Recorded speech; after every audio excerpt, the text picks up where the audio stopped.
the semester is over with, and I was able to collect 2 more A's. And I want to share how I'm succeeding with, nursing school. So I just finished Med Surg 1 and 2 and mental health. My upcoming classes will be maternity and pediatrics, and then Med Surg 3 and transitions to nursing professional. And then I'm graduating soon. So I'm 50% done with nursing school right now. And I just want to share like some advice and things I did in school to help me succeed. Like, I work full time while in school, and the study habits I've been doing while working and going to school. I still study as much as I can at work. If you can find a job in which you can do that, it'll be really helpful. The first thing you want to do is buy an iPad. I have an iPad Pro M2. Buy iPad with Apple Pencil.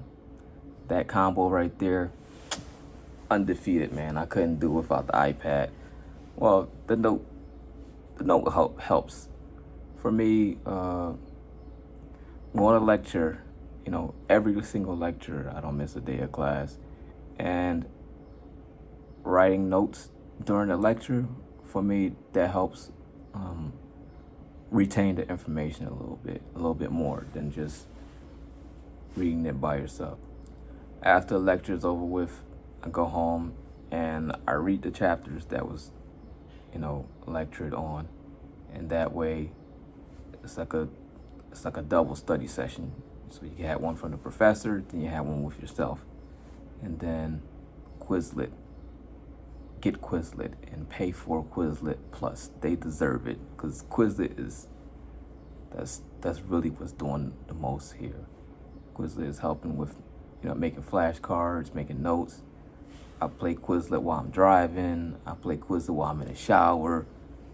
Quizlet everywhere. So I feel like Quizlet deserve, the membership that they're charging. It's not even expensive. It's $35 per year, and I don't know, just study as much as possible.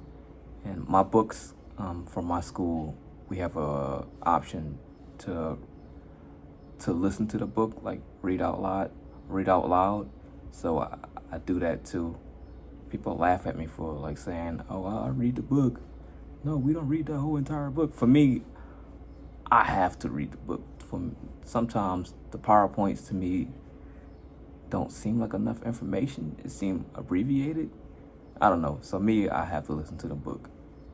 And the professors tell you what to focus on. So in the PowerPoints, this is a method one of my classmates taught me. You can you can import the lecture PowerPoints to GoodNotes, right? You import it and you write notes on to the PowerPoints as you're reading or you're studying or whatever. So that helps too. Another thing that I have that's helped me with school is a whiteboard. I have a whiteboard at home, and I write down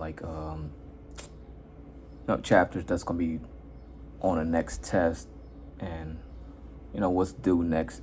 It's being organized helps. So you don't want to overstudy or understudy. So you study what's needed. So I write down my whiteboard, and as I'm going down a chapters list or whatever, I'm just check that, just to stay organized. So I got my whiteboard off Amazon for $30, and I just installed it in my house, my computer room there, and that helps me track things. We have Kaplan exit exams. Those tests suck, and some schools have ATI exam. So I learned recently you can do better with those exams by reading the book, what's it? Kaplan Basics book, the Kaplan Basics book. So I read the book before my exam, and my score was much higher than it usually is.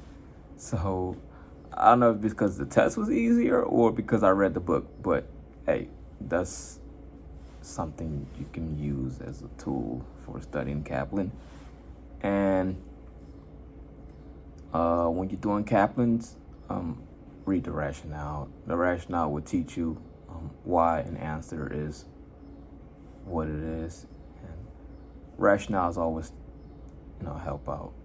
So even when you're studying for like NCLEX, you want to read the rationales to take in the information, because studying the material is cool, it's good and everything, but if you're not learning why you were wrong, then it's not really going nowhere. So you want to read the rationales. So that's a big point there. So with my whiteboard, I write down what's being lectured on per week, and I usually write the due dates for things and the tests coming up, what chapter is going to be on the test, things like that. With the iPad, I press play and it'll read the chapter to me. I usually do this when I'm driving to work, things like that, or I'm driving to school. Anytime I'm driving, I try to listen to this and make sure I get the material in for the chapters. Another app is GoodNotes. GoodNotes for all the school material. Sometimes I do schoolwork here, write it out in GoodNotes and then print it and turn it in. Sometimes I do it like that way. Sometimes I'm not always able to read all the chapters, so I go to YouTube and I try and find videos in which somebody made a lecture on it, like a quick one or something like that. So 20 minutes and they'll go over the whole chapter. It all depends on what you find. Some of them can be an hour long, but that helps too with getting the material in.